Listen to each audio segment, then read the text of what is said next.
अंता उपचुनाव का मुकाबला सिर्फ नरेश मीणा और भाया में है साहब। मोरपाल सुमन जी का तो कोई अता पता नहीं है। इस बात का जवाब आपको मिलेगा इस वीडियो में, इसलिए बने रहेगा लास्ट तक हमारे साथ। नमस्कार, मैं हूं चेतना शर्मा। मेरे साथ यहां पर आज कुछ कार्यकर्ता मौजूद हैं। आइए जानते हैं और जवाब भी वो देंगे बढ़िया इसका। सर आप बताइए कि पूरे सोशल मीडिया पर या तो दिख रहा है भाया या दिख रहा है नरेश मीणा। मोरपाल सुमन जी का सोशल मीडिया कमज़ोर है या फिर ग्राउंड पर क्या स्थिति है, बताइए। देखो साहब, मेरा नाम है अवधेश पंचोली और इस अंता विधानसभा की बड़ी पंचायत से मैं सरपंच रहा हूँ। और जो ग्राउंड रिपोर्ट है उसमें मोरपाल जी सुमन जो भाजपा के प्रत्याशी हैं वो तकरीबन 20,000 मतों से चुनाव जीतेंगे। 20,000 मतों से चुनाव जीतेंगे, लेकिन एक ऐसे ही सोशल मीडिया पर किसी ने नतीजे अभी से डिक्लेयर कर दिए कि चुनावी राज से ठीक एक दिन पहले 10,000 वोटों का अंतर आएगा। वो क्यों आएगा, उसका असली कारण क्या है, वो आप जान सकते हैं। क्या ये असलियत है? नहीं साहब, ये एनालिसिस जो आप थोड़ा माइक, ये जो एनालिसिस है वो बिल्कुल गलत है। सोशल मीडिया जो है कुछ नौजवान और कुछ युवा लोग जिनको वस्तु स्थिति का और तथ्यात्मक जानकारी नहीं होती, वो अपने कैंडिडेट के हिसाब से जिनके पक्ष में उनको वातावरण घुमाना है, जिनके पक्ष में उनको माहौल करना है, वो उस तरीके से उसको संपादित करते हैं, जबकि तथ्यात्मक रिपोर्ट अलग होती है। आज आप देख रहे होंगे कि यहाँ केवल अंता देहात केवल एक मंडल है, जबकि हमारे विधानसभा में लगभग करीब 20 मंडल हैं। उस एक मंडल में आपको यहाँ 2,000 की संख्या नज़र आ रही होगी। वो हम इसमें कोई नमक मिर्च नहीं मिला रहे, ये वास्तविक संख्या दे रहे हैं। ऐसे वसुंधरा जी जो मीटिंग ले रही है पूरे मंडलों की लेगी और उसमें कितने सारे लोग इकट्ठे होंगे, आप उसका असेसमेंट करें, उसका मूल्यांकन करें। हम निश्चित रूप से जो है यहाँ 2,27,000 मतदाता हैं और उसका लगभग 75% वोट कास्ट होगा।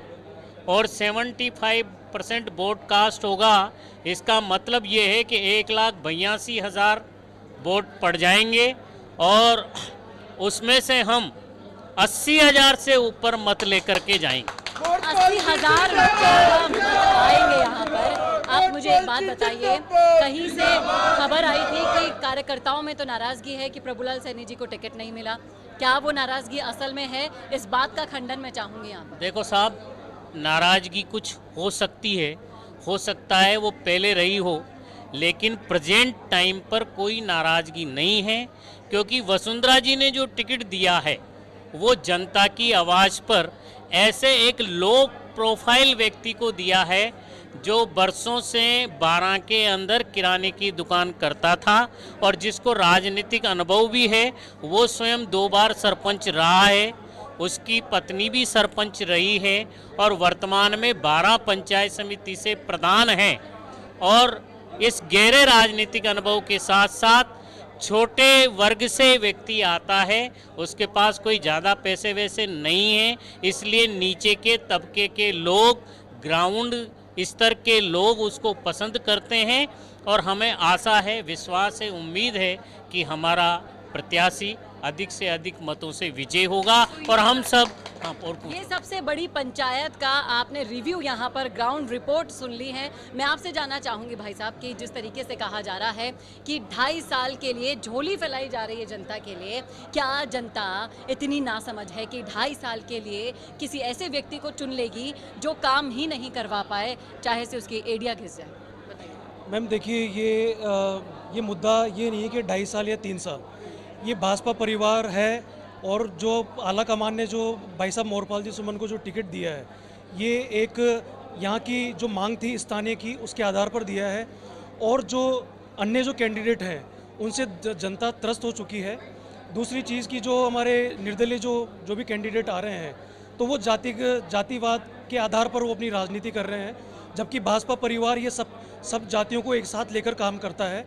और आगे भी हमें इतना पूर्ण विश्वास है कि अंता से भारतीय जनता पार्टी श्रीमती महारानी वसुंधरा राजे साहिबा के सानिध्य में हम भारी बहुमत से चुनाव जीत रहे हैं, इसमें कोई दो राय आपको नहीं होनी चाहिए। भारी बहुमत से चुनाव जीत रहे हैं, लेकिन बाबूजी थे बताओ अंडे आओ ये बताओ कि वसुंधरा राजे जी अब आ चुकी है तो काई जादू होवे लो काई बीजेपी जीत पावे ली कोने जीत पावे बीजेपी जीतेगी। काई ले कहिया जीते ली कि वसुंधरा अबार तो कुछ ही दिन बचा छे वसुंधरा राजे जी अबार जागी छे कहिया जीते ली वैसे जगह वोट देंगे और वोट भी फुल जरिया दूंगा। वोट दे हाँ तो था के साथ कतरो कौन कौन सा गांव से आए हो छे गणा गाँव पर क्यों तो ला रहे हैं मोर पार्टी लाना पर जैसे मुझे बाहर इंटर मोरपाल जी के गांव से ही आए हैं और मुझे सौरवन करना होते जी पर बोला आज नाम तो मारो और मोर पार्टी लाना पर तो जीतेगा मोरपाल जी। जीतेंगे मोरपाल जी। क्यों जीतेंगे यहाँ पर आप कारण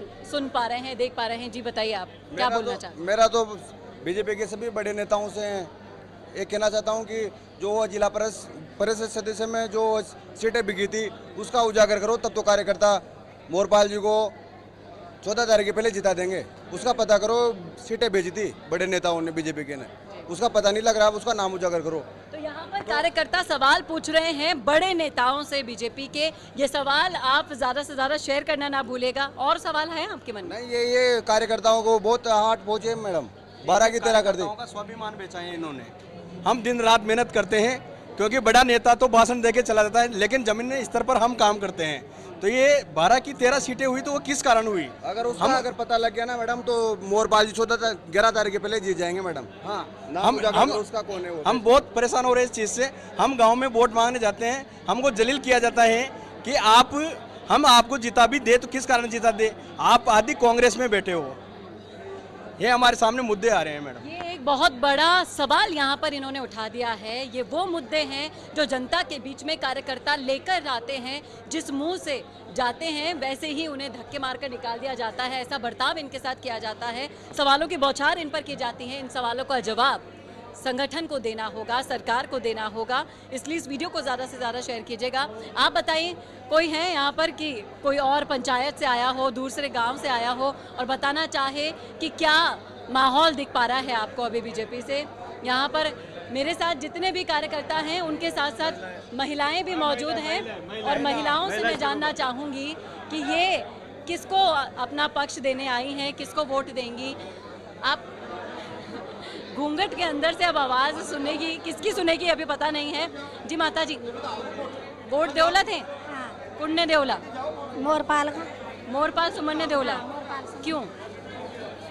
जे आपड़ी कार्रवाई करेगा जे ये आज मामी ये भूखा पड़ रही है, ये कागज देखो ना, वहाँ ना देखा जे आज मार 30 साल को छोरा छोड़ गयो छोटा मोटा ना जे माँ की ये करेगा गरीब की जिगाई वोट दूंगा। जो गरीब की सहायता करेगा उसको वोट देंगे। वोट दूंगा। आज मारा छोरा 3 बच्चा बची जो कुका गलत वो की का गलत किसु का गाँव माई बा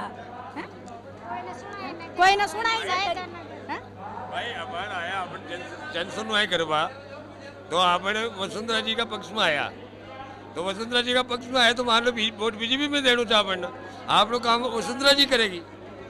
लेकिन यहाँ पर ये बोल रही हैं कि मेरे जो समस्याएं मैं लेकर आई हूँ, जो मेरी समस्याएं सुनेगा उसे मैं वोट दूंगी।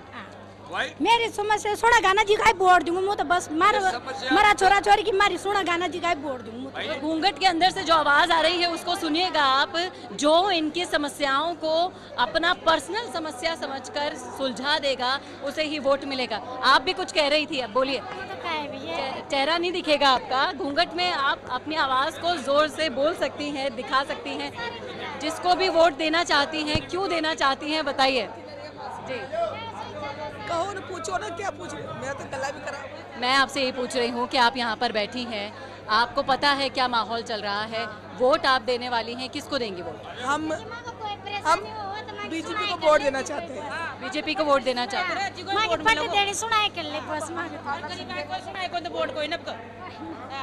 जो गरीबों की नहीं सुनेगा वोट किसी को भी नहीं मिलेगा, यहाँ पर ये कहा जा रहा है। घूंघट की आड़ में से आवाज तो आ रही है लेकिन उसको दबाने की कोशिश भी पीछे से की जा रही है जी। कौन कोई माँ की कान का परेशानी है गाँव में छोटी मोटी तो कोई माँ की कोई सुनाए कोई ना, बस थाना में भी हो कहाँ भी हो तो माँ की कोई सुनाए कोई माँ की सुनाई करोगे जी को वोट देगा। है ना, ना तो ये न सुना है ना कि आगे नहीं तो बोल लेना, ठीक है। 2-4 लाख माँ तो रिया छ तो लुगाई खांसू को मार देगी, उसका बच्चा बच्ची को पेट भरेगी, वो काई करेगी काई न करेगी, हाँ तो नहीं चल, हाँ काई करेगी काई न करेगी, 3 बच्चा बच्ची न पालेगी, वो कोई माँ तो को देगी कि काई करेगी, मार जोर शांत होगी तो कर जो गुण चुकाओ को, जो सुनाई करोगे जी को वोट, जो सुनेगा उसको वोट देंगे। यहाँ पर घूंघट की आड़ में से एक आवाज़ निकल कर आई है और इस आवाज़ को हल्के में मत लीजिएगा साहब, क्योंकि एक एक वोट बहुत कीमती होता है। इसका अंदाज़ा राजनीतिक हलकों में सबसे ज़्यादा लिया जाता है। सहयोगी वरुण मंसाली के साथ चेतना शर्मा, संवाद के लिए।